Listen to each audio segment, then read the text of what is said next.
but he was like old and kind of bloated. So it didn't ring true. You got to be young and svelte if you're going to be kind of a cocky womanizer. You know what I mean?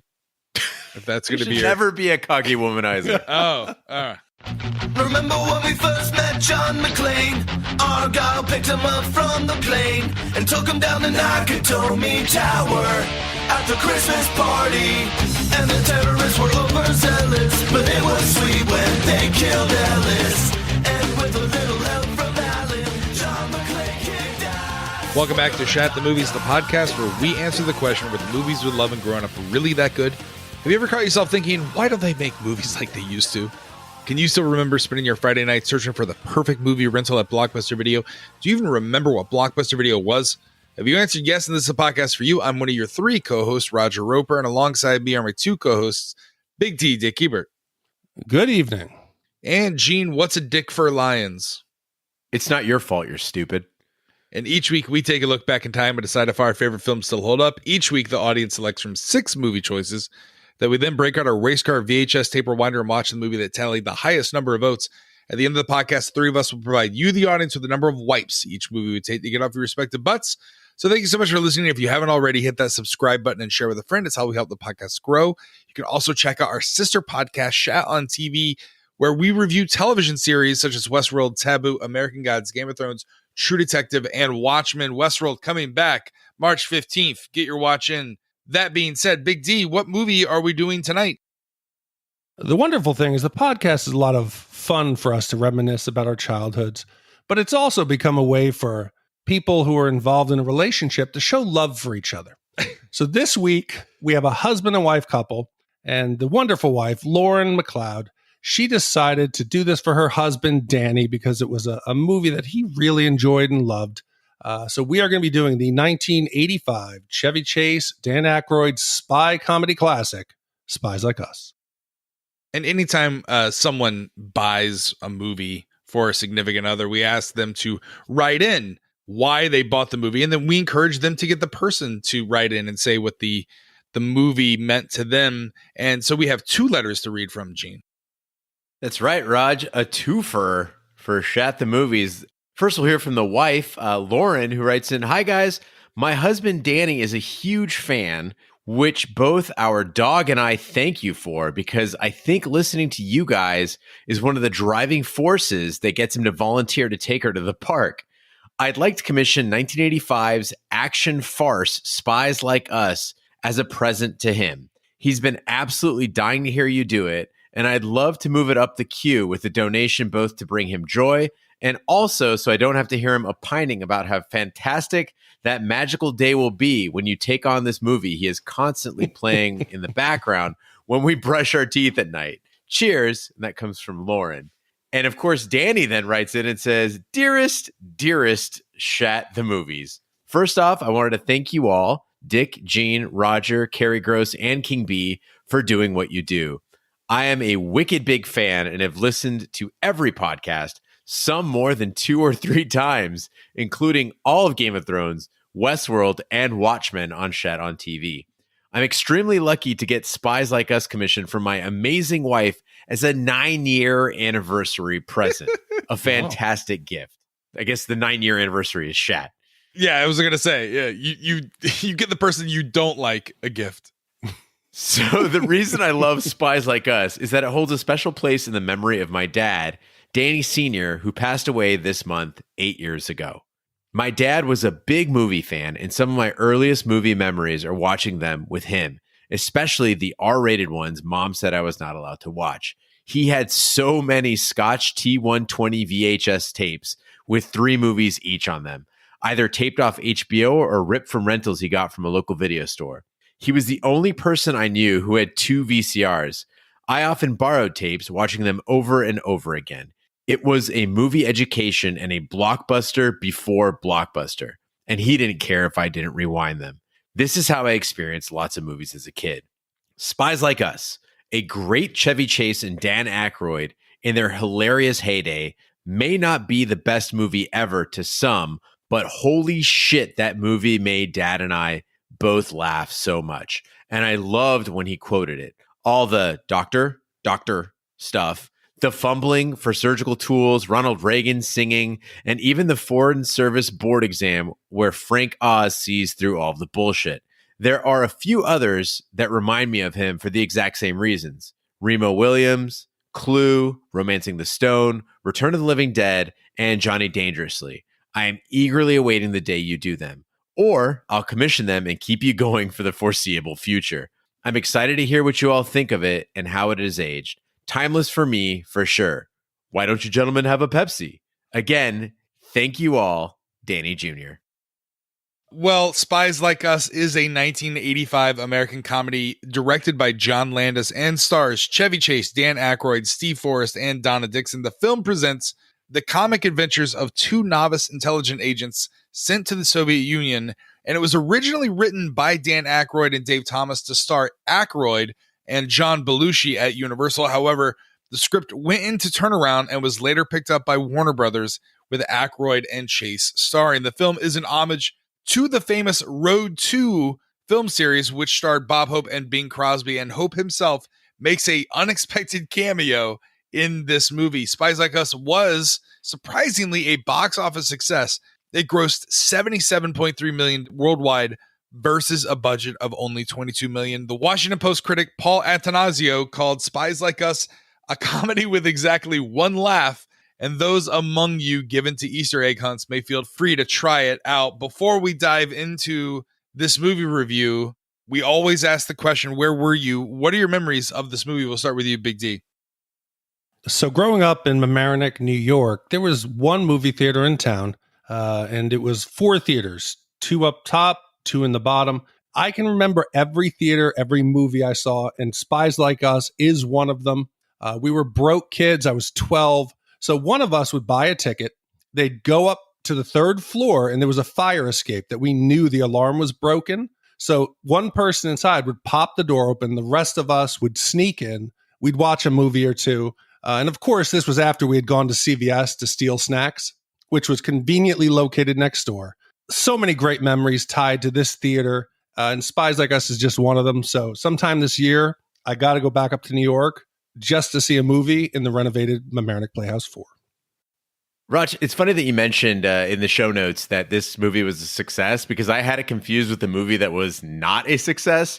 Until this movie was commissioned by Lauren, I thought it was Ishtar. Like, I thought Ishtar and Spies Like Us were the same exact movie, and I was like really, really dreading this. But I went into it with a completely open mind once I found out that it wasn't Ishtar. And as soon as the movie started, I was like, oh, my older cousin who did all the renting for me, you know, the R-rated stuff, he would go get that for me when I was a kid. He actually rented this on a Friday when our local video store, again, pre-Blockbuster, was completely out of like everything else. It was barren. And I was 6 years old, and I think I fell asleep like in the first few minutes because I don't remember anything beyond the opening.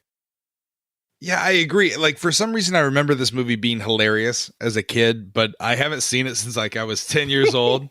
I do remember the connection of the music video and it being like a regular on HBO growing up. But other than that, my Chevy Chase fandom died when he was a regular on Community, because he was like still trying to do the Chevy Chase shtick, but he was like old and kind of bloated. So it didn't ring true. You got to be young and svelte if you're going to be kind of a cocky womanizer. You know what I mean? If that's going to be never be a cocky womanizer. Oh, with that being said, Big D, play the trailer. This is Emmett Fitz-Hume.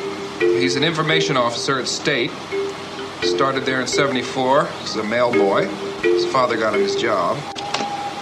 This is Austin Millbarge. He's a repair supervisor in DIA's code-breaking arm at the Pentagon. He's good with hardware. He's got some Russian. They're the best men we have. 2 teams. One to do the job, the other to be a diversion. You mean decoys? Exactly. We've got a very special assignment for you two. Foreign service? Yes. Undercover work? Yes. Emmett Fitz-Hume. Austin Millbarge. When do we begin our training? Right away. We're just hitching a ride with these guys. They won't make us jump. Jump? No chance. Let's go! Let's go! Go? What does he mean, go? Piece of cake.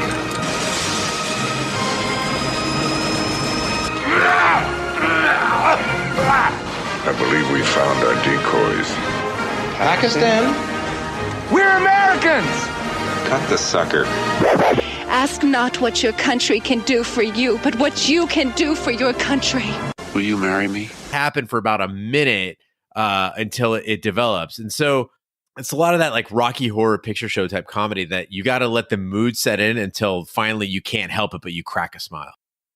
But no, Gene, I wasn't laughing. I was expecting to, but you said, wait a minute for the laughs. I'm still waiting, and it's a day later, and some of them aren't hitting. But I had a holy shit moment during this movie. I almost fell off the couch. When Emmett's in the test and he farts, I felt like a patient who had undergone some kind of hypnosis and had this deep, dark secret revealed from my subconscious. I used to do something. It was called the fest. This was a technique I would use. What's it called?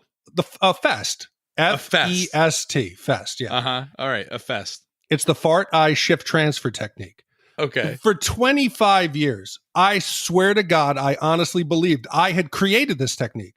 On one of our early podcasts, I mentioned a story when I was in college. I was in the back of a lecture hall, and they have those plastic seats, like the auditorium seats. So I kind of leaned back and it ripped, and it just reverberated through this giant lecture hall. The whole class turned around, and I instinctively did what Emmett does, and I shifted it to the girl next to me. She screamed, "I hate you," and started like tearing up and running out of the room.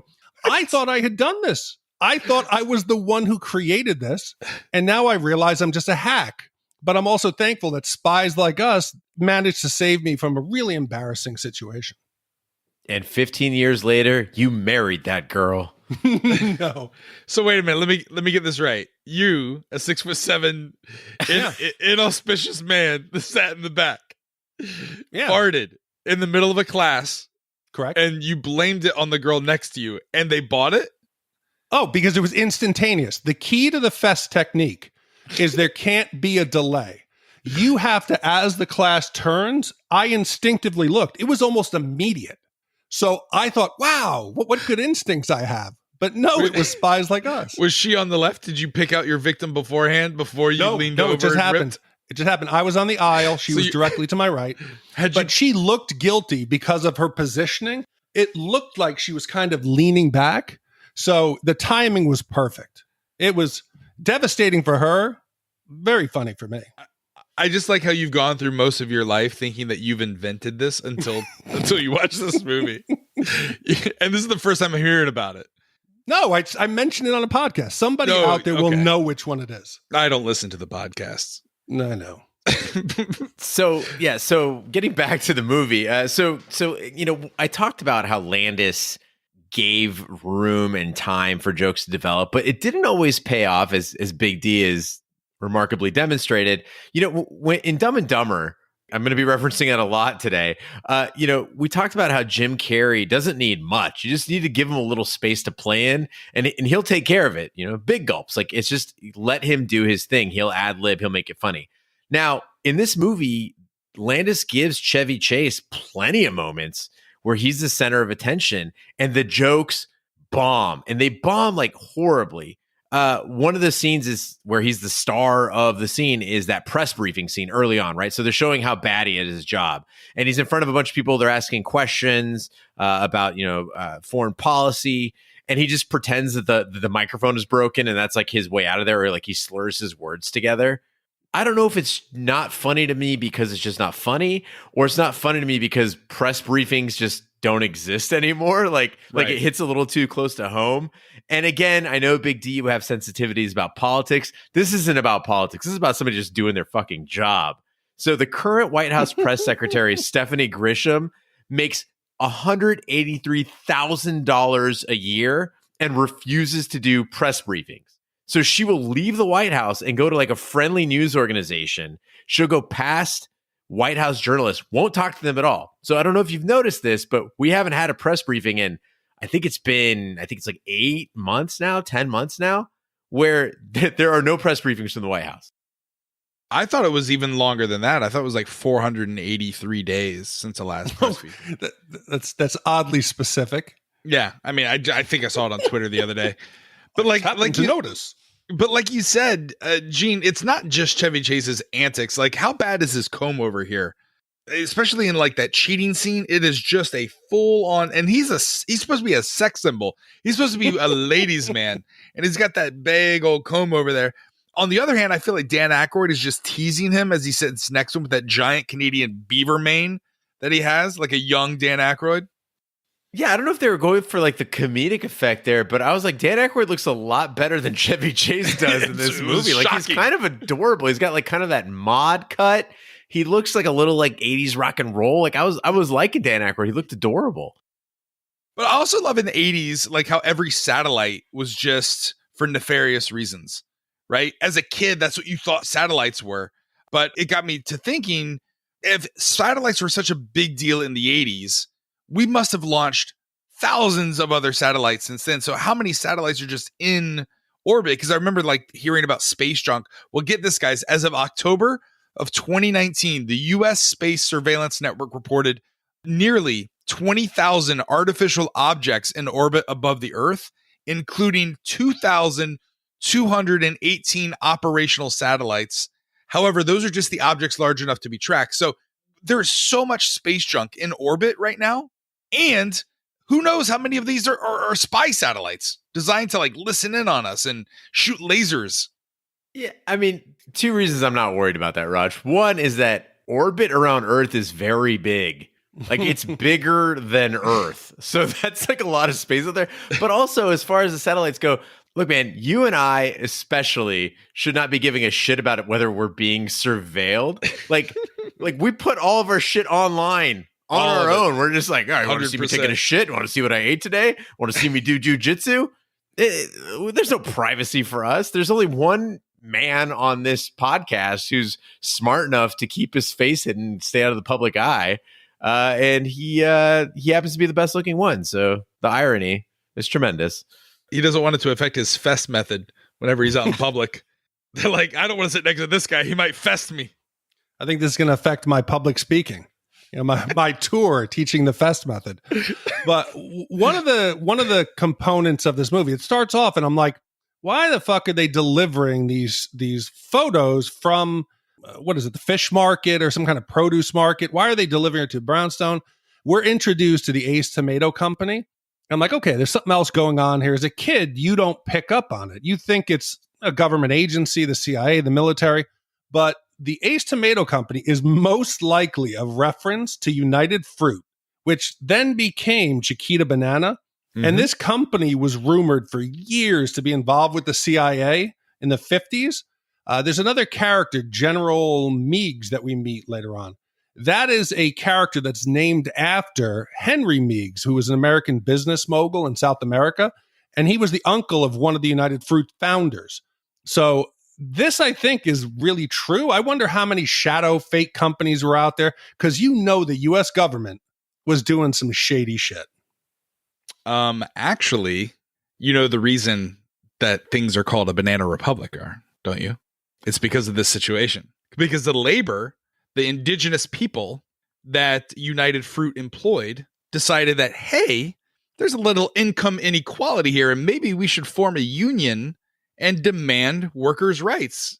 And United Fruit was like, we need the CIA and the U.S. military to come down here and squash these workers who are demanding liberty and freedom.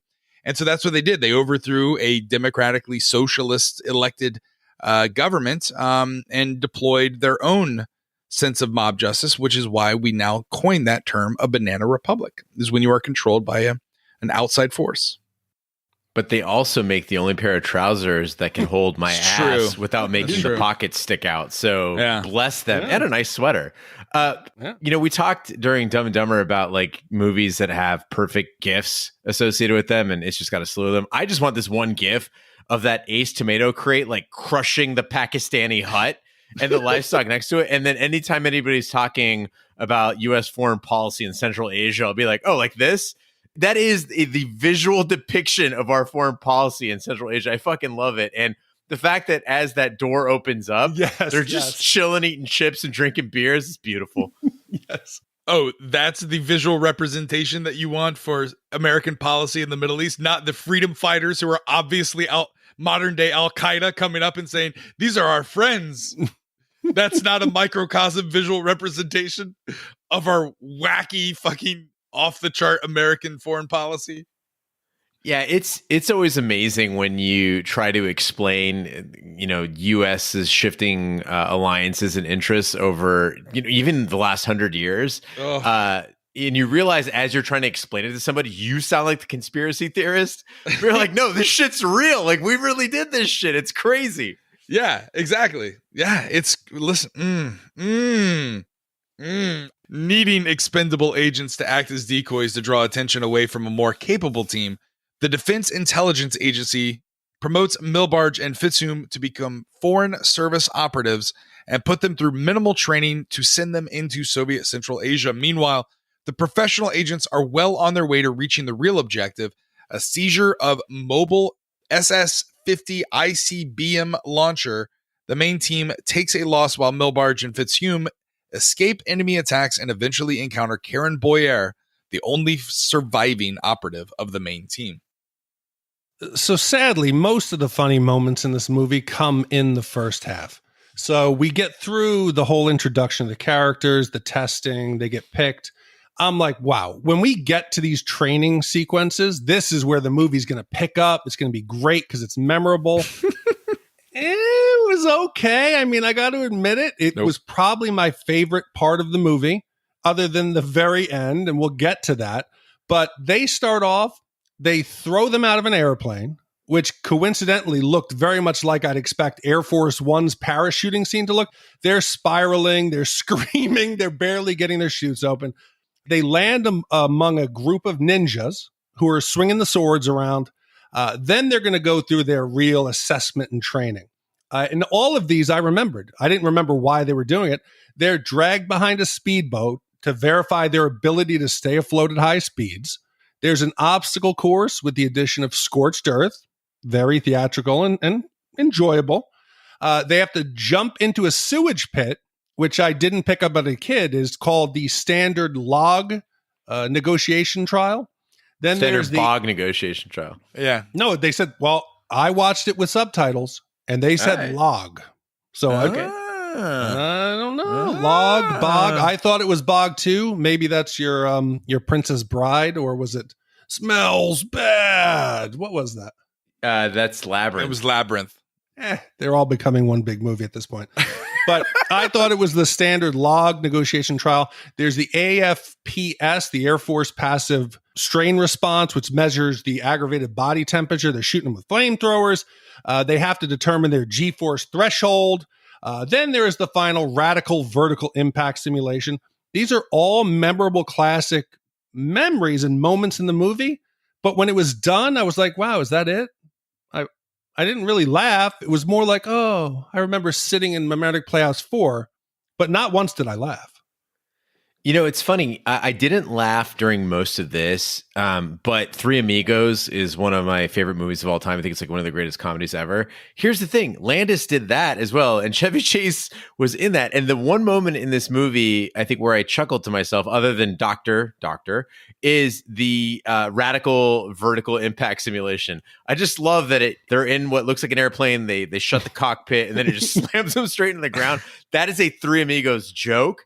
And and that part worked for me. But Big D, I had a question for you. So I looked into the whole parachuting thing, and I was like, look, I know it can't be as easy to be a paratrooper as they just throw you out of a plane. And from my research, and correct me if I'm wrong, it's 3 weeks of training before a soldier or an agent is qualified to be a paratrooper.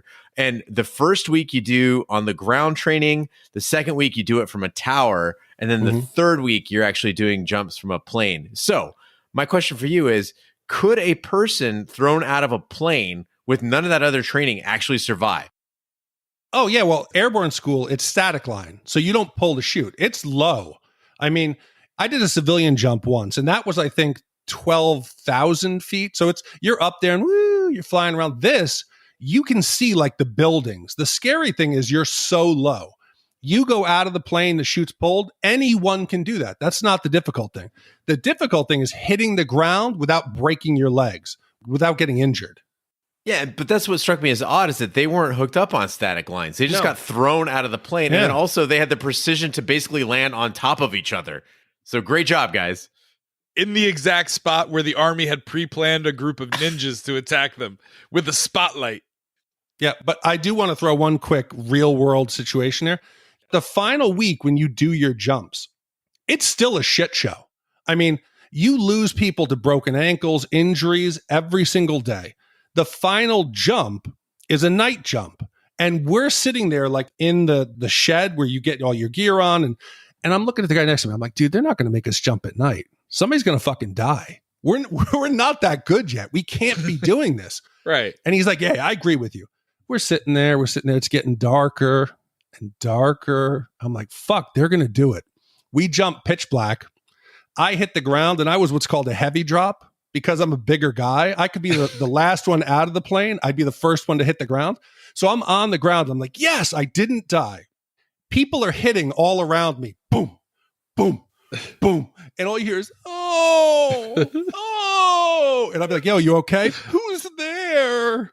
So it's not as tough as everyone thinks it is. You get out of the plane, you hit the ground, you just hope, you use your technique to kind of spread out the impact. Hearing you explain how the might of our American military is makes me wonder how we even overthrew any of these other countries. Yeah, it sounds like the Soviet missile guards from Spies Like Us. No, but keep in mind, airborne school, it's everybody. You could be a private, you could be a gunnery sergeant from the Marines. It's the basic training. It's what you learn to become a basic parachuter. After that, you go to the unit, and that's when they really teach you to be proficient. Got it. I also call my morning movements a heavy drop. That's me. So this is not how training really truly is. Like, how long does it really take to get trained up, to be proficient, to be a good soldier? Oh, it takes a while. Do you always run with guns over your head? Is that part of the training? No, but we do have to always run around and go, hut, hut, hut, hut, hut, hut, hut, hut, hut, hut, hut, hut, hut, hut. Do you really? No, we don't. Oh, okay. No, by the way, if people didn't get that, go back and watch Blues Brothers from 1980. When the cops are running around, they're always hut, hut, hutting. It's I think that was a Saturday Night Live nod there.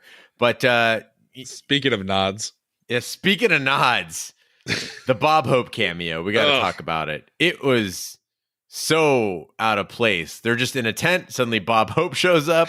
And I get it. It's referencing the Road 2 movie series or whatever. Yeah. But I'm just trying to imagine as they greenlit this scene, that 80s teen they were hoping to attract who was at the movie theater. And they're like, oh, fuck yeah. They got Bob Hope, Thankfully, the other cameos were pretty cool. We got B.B. King and Sam Raimi and both Coen brothers.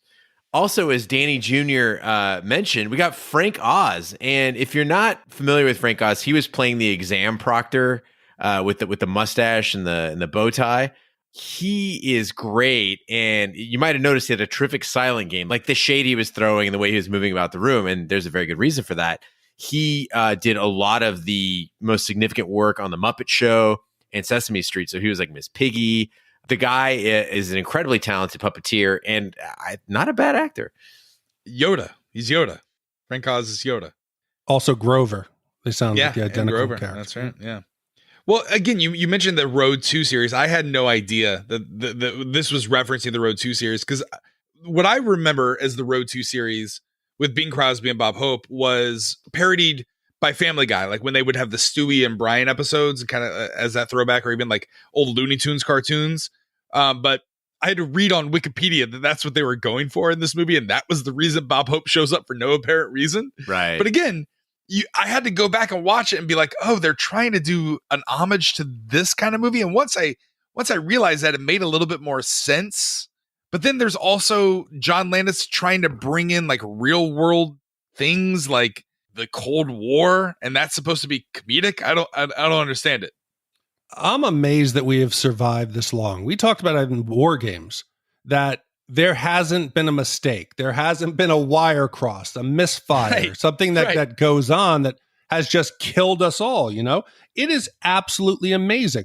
And when they were filming this, to show you how touchy the international politics were and the Cold War and how on the edge we were, they were filming this in Norway. So they created that replica SS-20 rocket. The real State Department, not the tomato company, spotted it with a satellite, and the U.S. government sent people out there to investigate why a Soviet rocket had actually been moved into Norway. So this could have turned into something much worse, but it really made me feel warm and remember the days when nuclear war could be averted by Chevy Chase and Dan Aykroyd. I feel like we need them back in today's politics.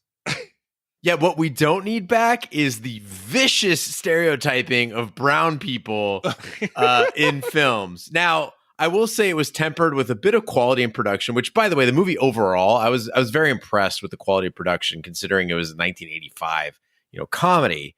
But the attention to detail in the Pakistan scenes was pretty good. I liked the costuming. I thought that, people weren't represented too horribly, except for a couple of guys who lost their cool a little too easily and kind of had some very old-timey Bing Crosby, Bob Hope, brown guy behavior, let's say. But the thing I loved the most about the Pakistan scenes was the camels. And for people who don't appreciate camels, let me clue you in on them. They are smart creatures. They're beautiful creatures. Like if you actually look at a camel, their eyelashes and their faces, they're very beautiful, Wow. But they're also pretty tough. They can bite you pretty hard. They're smart enough to untie knots, so you can't hitch them up like a horse. They'll just untie the knot. And one thing that people tend to know about camels is that they're stubborn and they got a lot of attitude. And so as I was doing research on camels for the movie, guys, I discovered this incredible story where a woman in Louisiana, her husband and their dog were hanging out near a camel enclosure, and the husband was like throwing dog treats. So the dog ran into the enclosure. The woman goes in after the dog to retrieve it, and the camel sits on her. And so she's pinned under the camel. And thankfully, she wasn't badly hurt. But to get the camel to get off of her, she bit its testicles to get it to stand up. Do you guys want to guess where that woman was from? Arizona? Was that Kelly? That's how Kelly gets Roger off of her. She bites my balls. Mm-hmm. I'm like, put me in the camel clutch. No, my friends, this was Florida woman. Yeah. Yeah, of course. Yeah. Why wouldn't it be? I mean, who else just hangs out around camel enclosures? Throwing treats to their dogs. Yeah, what the fuck is going on, Florida? I just love how passionate Gene was about camels. They're beautiful, luscious animals. They can untie a rope and free themselves. I thought he was talking about Persian women. I was like, wait a second. Are we talking about the same lovely creatures here? Don't get me started on giraffes, man. Oof. They are leggy creatures. They're sexy. But in addition to not knowing that this was the Road to movies, like the Road to Bali, or listen, they're all free on YouTube. Go watch them. They're not good. But I had no idea this is where the doctor bit came from. I thought maybe they had lifted this, but no. Apparently, this is that movie where Doctor comes from. I thought that was like from Fletch or from something else, not from Spies Like Us. To set the scene for people who didn't take the 2 hours to watch Spies Like Us, there is a scene in the movie where there are, I believe, like 12 doctors or so inside of a tent. It's like they're like a humanitarian aid group that's working with the Pakistanis. 4 of those doctors are in fact not doctors. They are spies. But every doctor greets every other doctor with doctor. It goes on for a while. It's very reminiscent, as I mentioned before, of the Rocky Horror Picture Show scene where, Janet and Dr. Scott, Frank and Brad and Rocky are all in the room together. It's not funny for the first like 90 seconds, and in about the 92nd second, you don't laugh at any point during this movie. You crack a smile. It's just absurd because in that same tent scene later on, after the doctor, there's a sexual assault used as a joke and a plot device as to why the female would fall in love with Chevy Chase. Now, I've got a bit of a take on that, Raj. The sexual assault as a joke is not funny. So Chevy Chase is saying that he has no feeling in his hand after he lifted a car to rescue someone.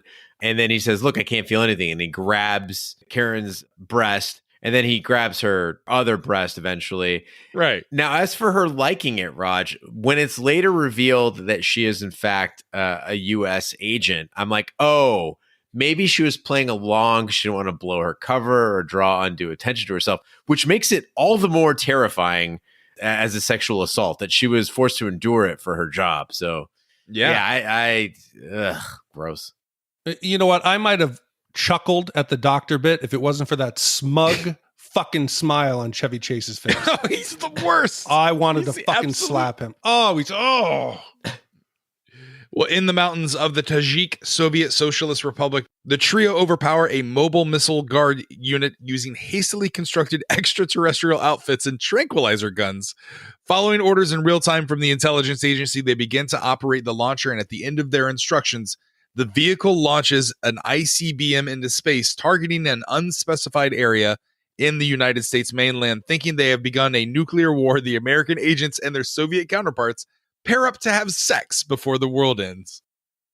So part of doing the podcast is one of us before each recording has to go in and put the notes in. And sometimes when I'm putting the notes in and writing them up, and I'll always, read through them, tighten them up and get everything together so we get a nice, concise plot synopsis. It'll have spoilers in it. But sometimes it also gives me stuff to look forward to. And in this case, I was like, whoa.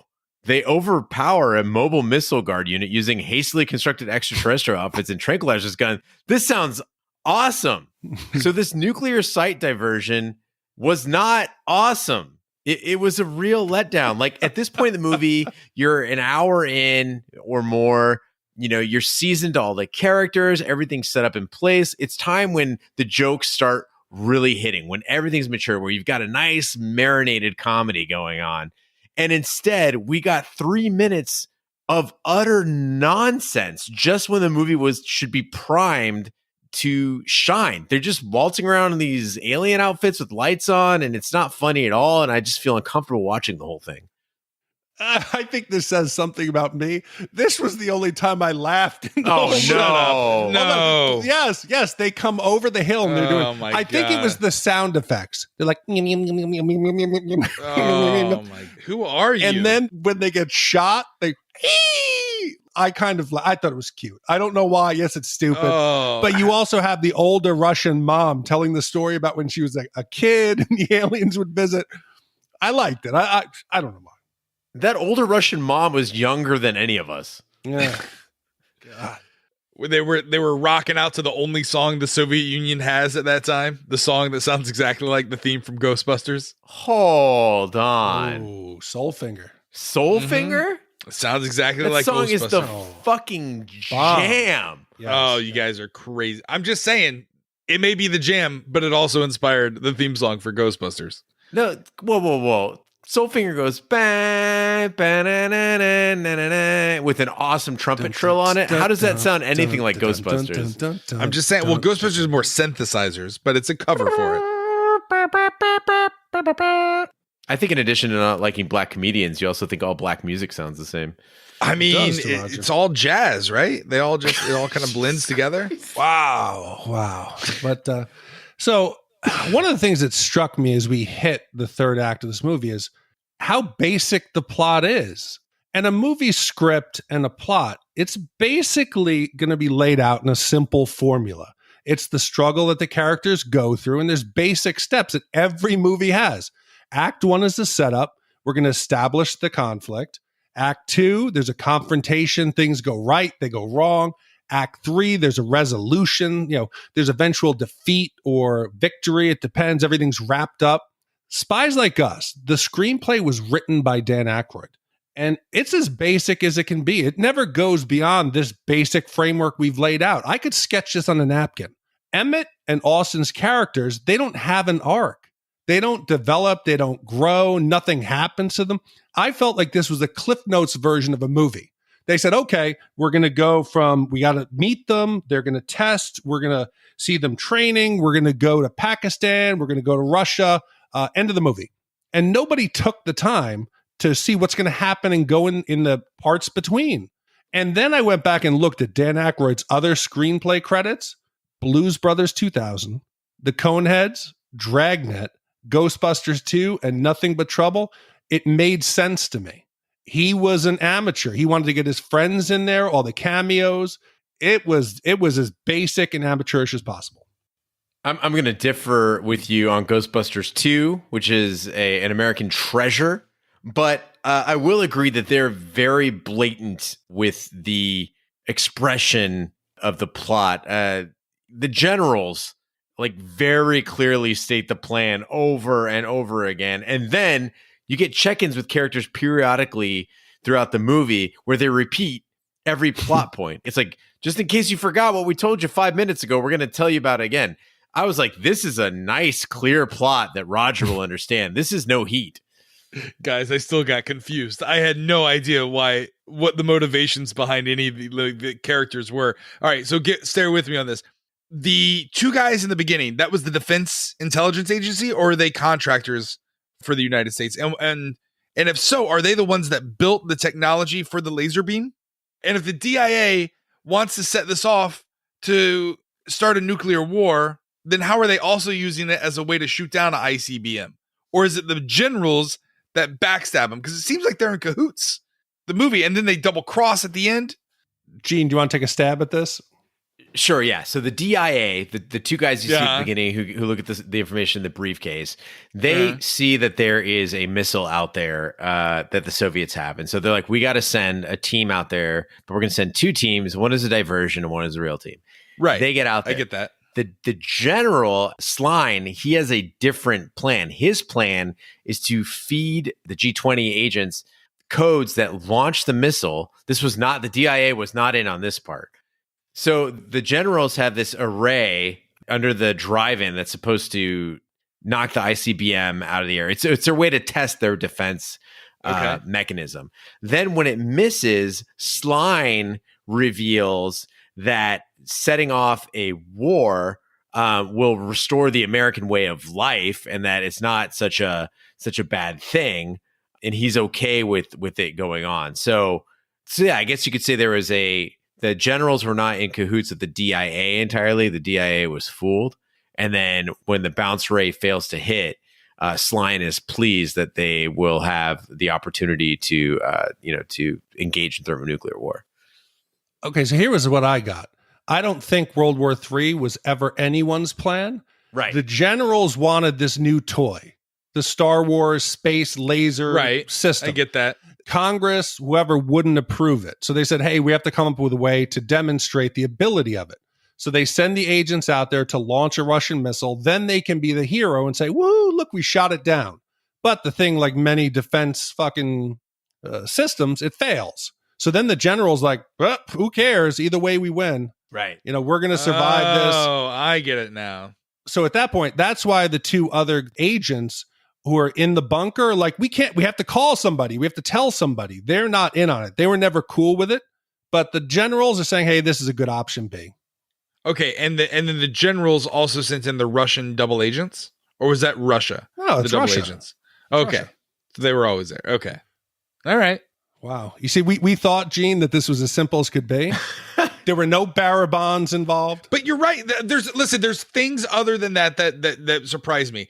And I guess they're jokes about John Landis. Like, why is Chevy Chase's character if he's just a guy who lays back and slacks off, how has he advanced his career from the mailroom? I mean, he seems to have a pretty good job as an envoy. He's making speeches on behalf of the South American relations with America. So he's got a pretty decent state job. Yeah, so basically his dad's an envoy and his grandfather was an envoy. So he's on track to be an envoy as well, but he's not. He's at a lower station. They're giving him was it Peru or Paraguay or something like that? He's not getting the hot deal until he can prove himself. Yeah, they weren't talking about big international incidents. They're talking about pesticides on crops. Right. Yeah, that's fine. If I could take a moment to take another shot at John Landis, he seems to be obsessed with reaction shots, and you get them over and over and over in this movie. There's so many bad reaction shots, like would you gentlemen like a Pepsi? And then they're on the little Pepsi surprise trapdoor elevator.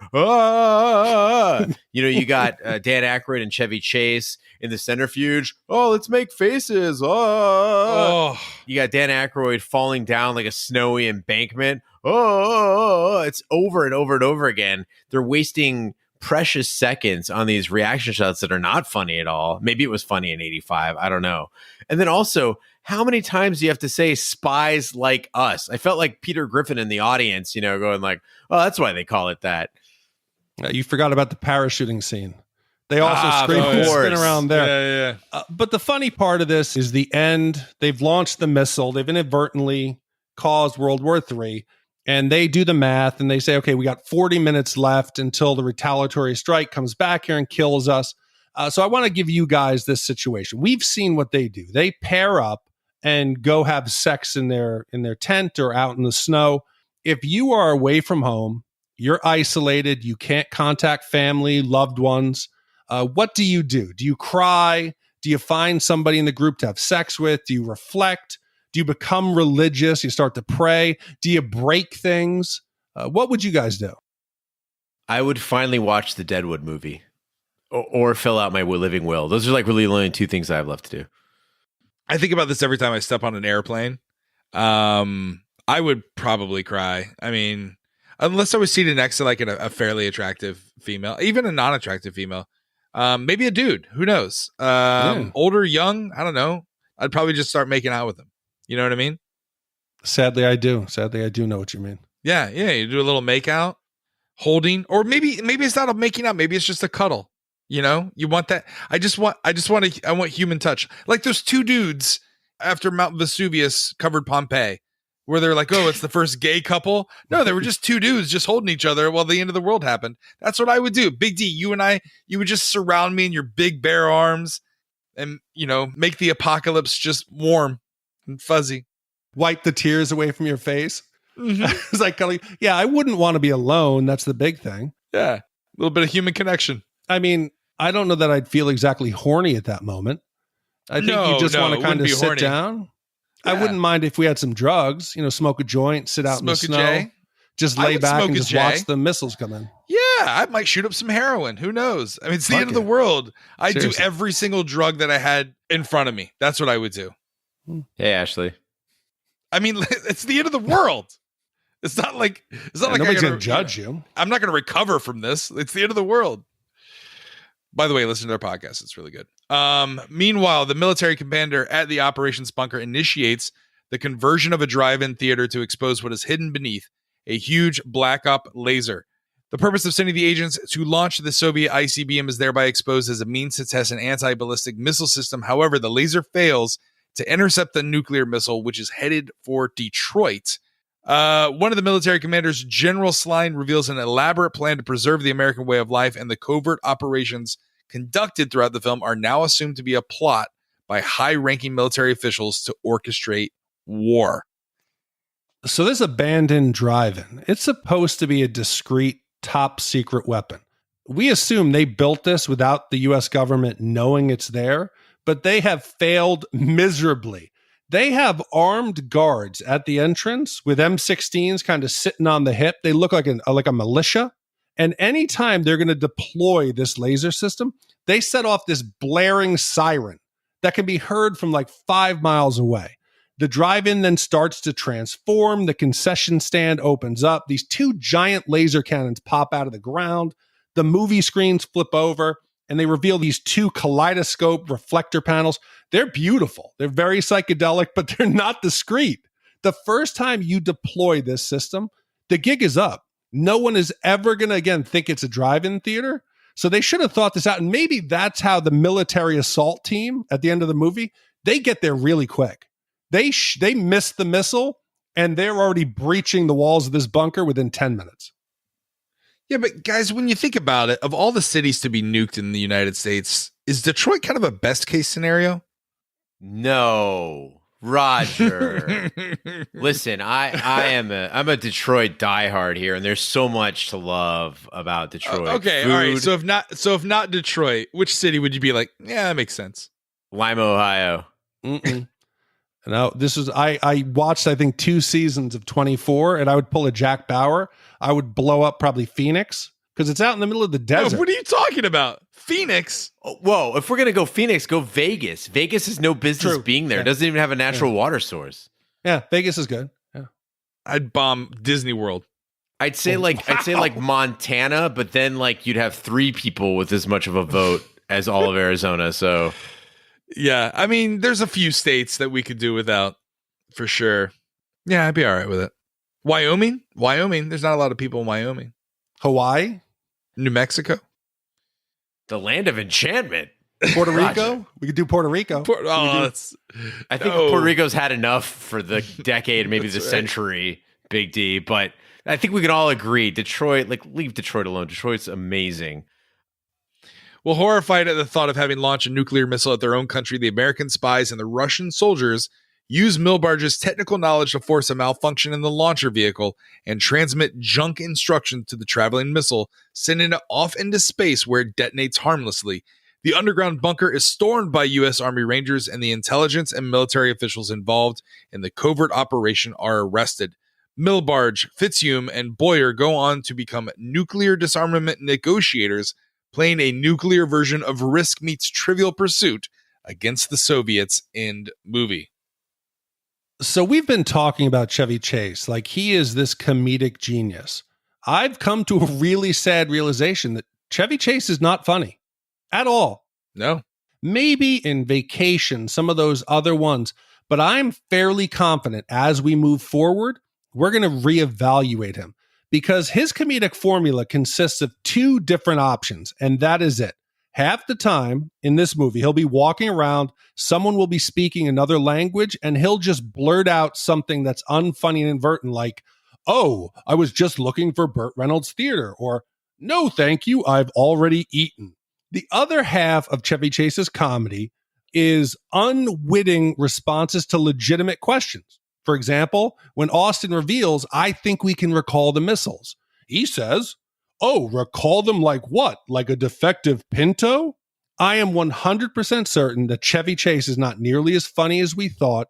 He is pompous, he's arrogant, and it's just one of those things like we think. Like you think, I think Toyotas are good cars. You think Hondas are good, reliable cars. Maybe they're not. Just like people think Chevy Chase is funny. But I'm sad to tell you people, he is not that funny. It was painful to realize it today. I think gauging Chevy Chase's comedy and the reliability of a Honda or a Toyota is objective. I think we can all settle on that. I think there's objective things that we can look at and all agree on as facts. Yeah, and to say that Chevy Chase wasn't funny in this movie is not to say that the entire movie is not funny. What's weird is I felt like this was 2 different movies because after the rocket launches, after the ICBM is up in the air, it gets funny. That's where we get the "you have a tent" joke. There's like action happening. There's suspense. There's quick jokes, right? Like the smashing of the scrambler, and you know, and just rapid fire comedy. And I'm like, oh, if you made the whole movie like this, I would have enjoyed it a hell of a lot more. I don't know why they waited so long to make it happen. Those are my notes exactly. It was like they started at the end and then went backwards in both script and quality, because if Chevy Chase tones it down a bit and doesn't go broad, if he's just doing the, "Oh, you guys have a tent," kind of like in Three Amigos, he's not annoying in Three Amigos because it's toned down. Raj, you're a genius. You just nailed it. The thing is, in this movie, once the rocket launches, Aykroyd becomes the central figure. Chase is a secondary figure. Yes. Three Amigos, he's playing as a tertiary figure almost, right? So it's like, you got to not give him the spotlight, and that's when shit gets funny. Exactly. Because he's not sexy. He's not sexy. This is the 3rd movie I've seen where they have some smoke show actress and she, for some reason, is attracted to Chevy Chase. It happened in National Lampoon's Vacation. It happened in Caddyshack. And a host of other movies. The dude is unattractive. Like you said, Raj, he's got that comb over. He's got a weird shaped head. He's just, he's bizarre. And so the only explanation I can think of is that the reason why they're attracted, that's supposed to be funny. Like women being attractive is supposed to be funny, but it stretches the imagination so far that it gives me an icky feeling. No. You're giving him too much credit. He is just this arrogant asshole who probably puts it into his rider. We give Al Pacino all these, we ride him all the time about that he needs to have a sex scene. He needs to have his hairy chest out. I guarantee you that Chevy Chase reads a script and says, okay, where's the hot broad that I get to grab her breasts? That's his requirement to take a script.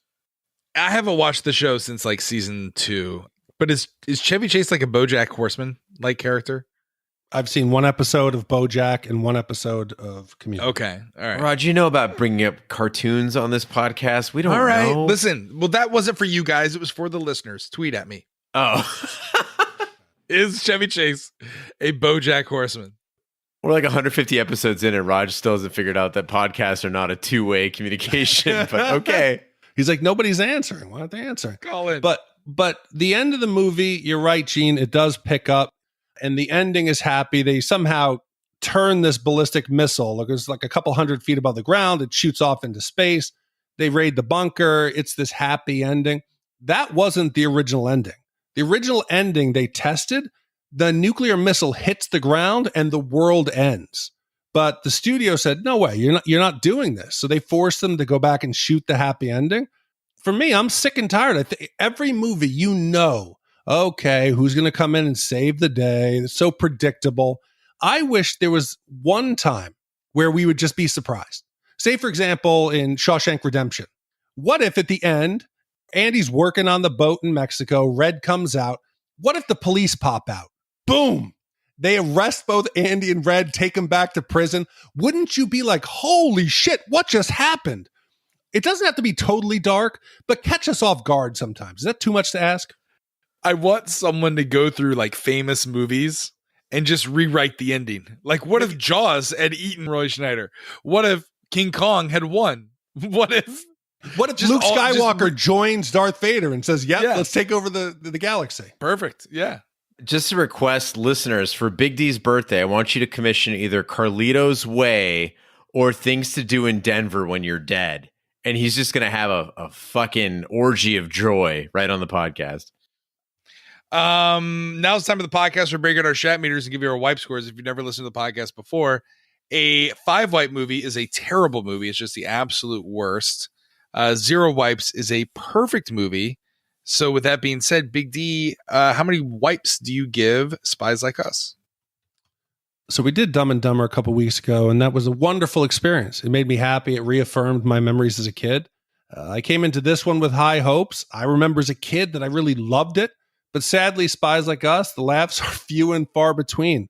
It is not as funny as I remember, and most of the funny moments come in the first half. But after that, the movie just loses its real purpose. It's just from one supposedly funny situation to the next. I think Aykroyd and Chase, they both failed to show whatever remaining talent or self-respect they had for themselves at this point. If you remember seeing this in movie theaters in 85, you thought it was hilarious, but that's because you were 12. Everything at 12 is kind of funny, but the sad update is today, watching this as an adult, it is not funny.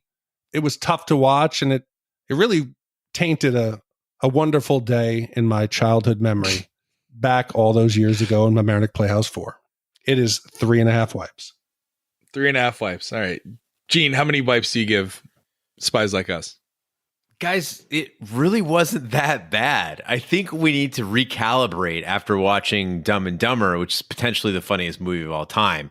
I think this movie would have gotten some better scores from us if it was just separated out from some truly amazing comedy. It just takes a little patience, but there are some gem moments of absurdity in the movie. I enjoyed the irreverence toward, power and the simplicity of the plot. Yeah, it was clunky, and I think its worst crime is that it disappointed exactly when it was supposed to impress.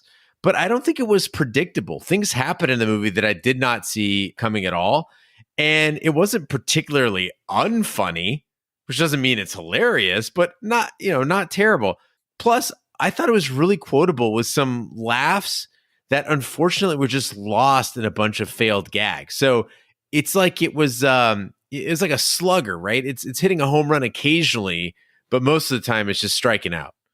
So for me, it's 2.5 wipes. All right. Well, some of us weren't 12. Some of us were much younger than that, Big D. But I, like you, though, had high hopes for this movie. It was quickly dashed, Gene, by, as you say, poor jokes and inconsistency. At times, Chevy can be funny. But like I said, when he goes broad, I tune out. And I now get what the movie was going for, and it's paying homage to the Road 2 series. But unless you're fans of outdated 1950s era humor, I'll leave this movie behind. I don't need to see it again. I apologize because apparently Lauren and Danny, like, they love this movie, and I apologize for shitting on this great movie that you have attachment to. And so I don't want you to hate or never listen to the podcast again, but I just don't think it holds up. And maybe it's because we just saw Dumb and Dumber. I don't know. Or it could just be that we hate Chevy Chase. Yeah, I don't think it was the fact we just saw Dumb and Dumber. I think the score would have been very similar. It's just not that funny. Yeah. All right. Well, if we were to add up 3.5, 2.5, and 3.5 and divide by 3, that gives us what, Gene?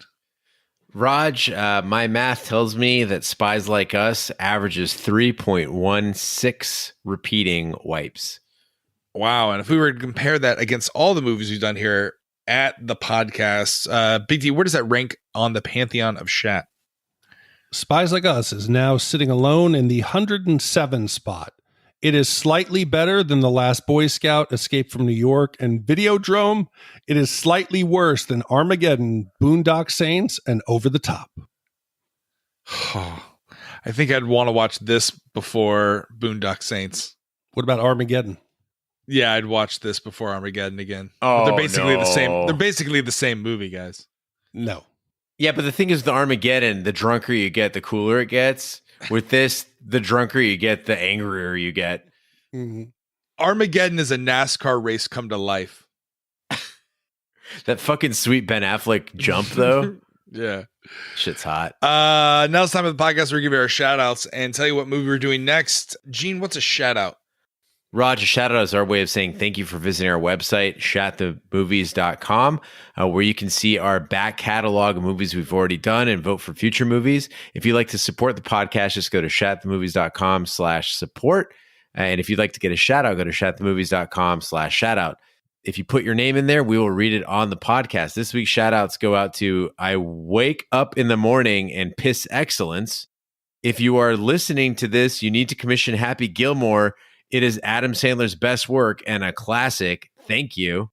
Alex, I have a bigger dick than Big D. In fact, all of you guys, unless if Gene is somehow hiding a 12-inch dick in his pants. So beat it, losers. This is my podcast now. And that comes from wangwing54@hotmail.com. Send pics, tough guy. Let's see it. Yeah, hog out or log out. Come on, fucking yeah, let's show it. The next shout out comes from $1,000 for a commission of the Prince of Tides. You know you want it, Big D. And that comes from email address Nick Nolte's smelly balls. Yeah, you pay $1,000 on Venmo. I'll get my mother to guest star on the cast. All right. Fucking $1,000. I'll fly her ass down from New York and we'll Mama do the Ebert. Yeah.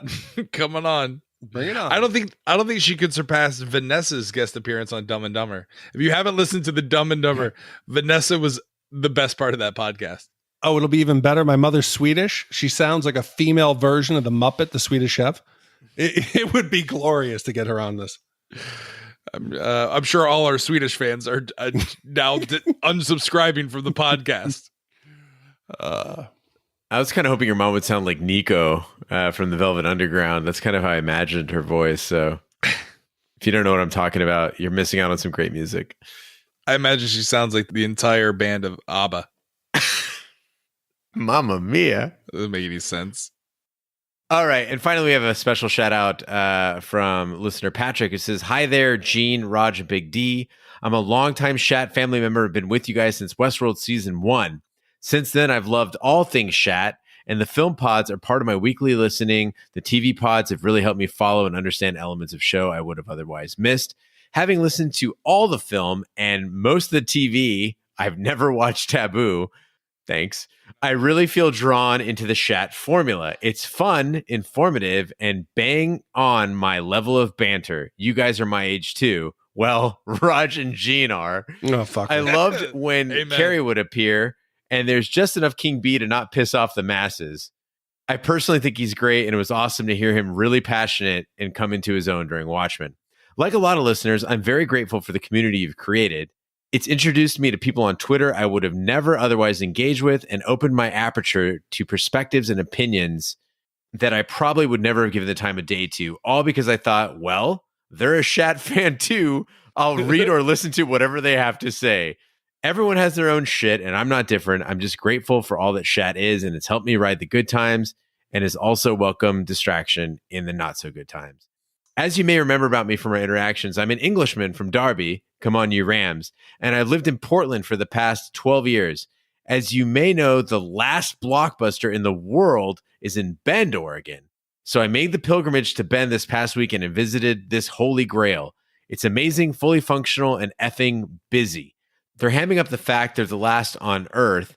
If you're ever in Oregon and have the time, I highly recommend the trip. Bend and the surrounding area is beautiful, and he attached a few pictures from his trip to Blockbuster, which are Shat quality. Anyway, until the day that sponsors pay you guys and you can go pro, I know it's cold hard cash and commissions to keep the lights on. So one day soon, I'll try to commission a film. But in the meantime, I brought you guys a small something from the last blockbuster on Earth as a little thank you for all your hard work, the community you've created that I feel part of, and the hours of enjoyment I've gotten from the Shat podcast. There is only one of this gift I got you guys, so I might be better off sending it to the Arizona guys. Haha. And Big D can try and benefit remotely until his next trip to Arizona. Let me know if there's an address I can send it to, and I'll get it out in the post this week. My work in advertising exposes me to production, so I have an idea of the work it takes for you guys to produce all the things Shat. I think it's amazing, and I would like to thank you for everything you do. I hope I can buy you all a beer and chat footy one day. Cheers, Patrick. So no, you do not send it to Arizona because I'll never see it, like King B eating my chocolate bar. So don't send it to Arizona. I had it sent to a P.O. box here. We haven't gotten it yet, but I will report back once we see what it is. But I'm excited. Thank you very much, Patrick, for the pictures. Thank you for thinking of it. We appreciate it. It means a lot to us. And I also want to go with one more special shout out this week. And it goes to one of our Instagram followers, Jillian J., who is a self-proclaimed lover of books and cats. She is getting married this Saturday and said she is equally excited for our Dumb and Dumber review. So I wrote her and I said, Jillian, I said, where the fuck was our invite? She goes, damn it, I should have sent it. I could picture Raj hanging by the bar, just putting out a vibe. So good luck, Jillian. I hope it all goes well. What? Yeah, from Dumb and Dumber. Oh, just putting out a vibe? It's not like you just watched it or anything. No, I don't put out the vibe, but that's Gene. He's always by the bar looking gazingly at women across. See me. See me. Yeah. Thank you, Patrick, for sending that gift and for writing in. I thought we'd try something new as well. Maybe it'll work. We'll see. But there's a tweet of the week where, as you know, we're on Twitter. You can follow all three of us, as well as at Shat The Movies and at Shat on TV. This week's tweet of the week comes from at Movie Moms. She tweets, loved Vanessa, heart emoji, nice reprieve from the others circle jerking all over that movie. That comes from, again, at Movie Moms. So, yeah, you're our tweet of the week. Thank you so much. If you want to be tweet of the week, tweet us something fun, either to myself, Gene, or Big D, or even King B. That'll be our tweet of the week. Or Shat The Movies. Or Shat The Movies. So, yeah, at Movies Bomb is actually the Oh Shit Scenes podcast. They're on iTunes. They're all over the place. So just look them up. Give them a listen. They've been interacting with us and supporting us, so it's nice. But that takes us now, I think, to next week's movie, Raj. Am I correct? Yeah, that's next week. What are we doing? I'm a little worried, and I'm feeling a little guilty. I'm not watching this. Much like I thought that Spies Like Us was going to be good, I had hyped up and talked about Time Rider, The Adventures of Lynn Swann. So there's not going to be a mystery here. You're going to listen to the trailer anyway. As a kid, this was a glorious time travel movie. I thought it was great. I am really worried.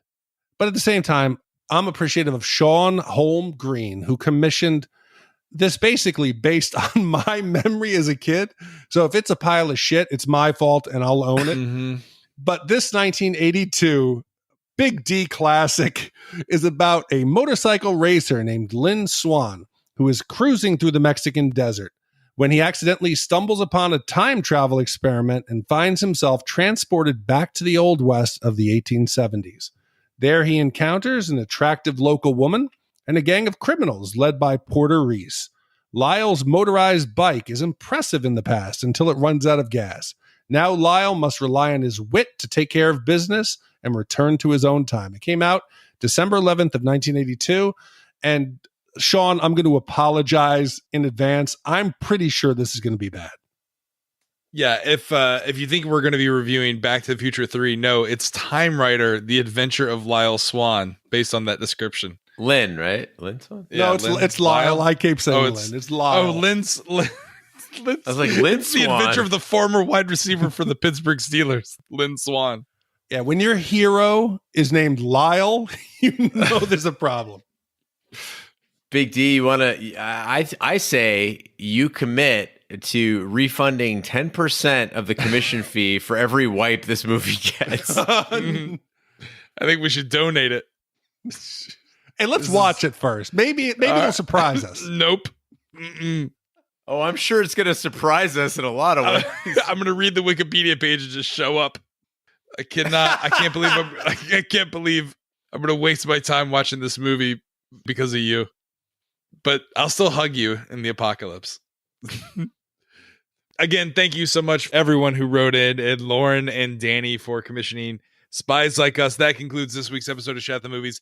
Be sure to follow us on social media, share with a friend. We're on Twitter, Snapchat, and Instagram. Just follow at Shat The Movies.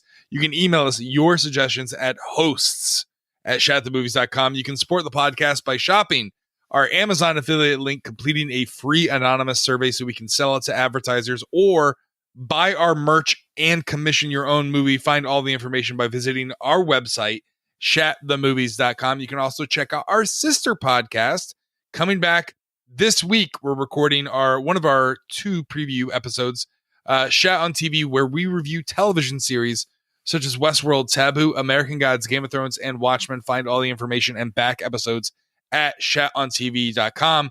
We're everywhere fine podcasts can be found, including iTunes, Google Play, Stitcher, YouTube, iHeartRadio, Spotify. Be sure to subscribe, and if you stop by iTunes, leave a 5-star review. It does help the podcast grow. On behalf of my co-hosts, Big D, Dick Ebert, and Gene, What's a Dick for Lions, I'm Roger Roper. Be sure to join us next week for the following podcast episode. Thank you so much for listening. Take care, good night, and good luck. His name is Lyle Swann. He's racing against the clock. Stand by for automatic. In more ways than one. Perimeter violation. Sector 4. Terry, is that Marie? Because this ride, instead of taking him 1,000 miles forward, will take him 105 years backward. Dr. Savage, wheel!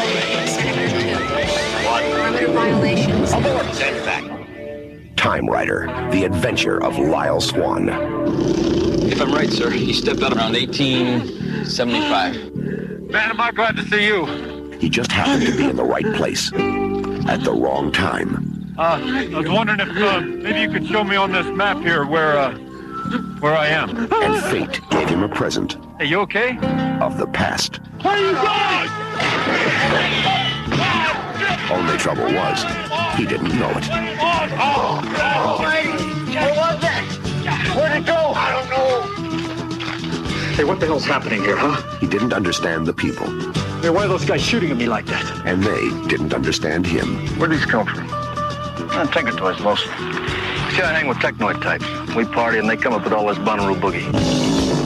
In short, everything was different. Take off your clothes. Well, what? Almost everything. You heard me, Mr. Swann. Time Rider, the adventure of Lyle Swann. General Lee had that machine. We won the war. The past-present fantasy of a desert racer. A beautiful gunslinger. Where are you from, my friend? Canoga Park, L.A. A renegade priest. Beautiful, senor. Where did you get this map? Got it at an Exxon station. And assorted bad guys. Jumped up and down on it. Up and down. Kicked it. Time Rider, the adventure of Lyle Swann. An off-road racer who's way, way off the road. Codebreaker at the Pentagon who aspires to become a secret agent, Emmett Fitz-Hume played by Chevy Chase, is wisecracking pencil Fitz-Hume. pushing. Fitz-Hume. Fitz-Hume.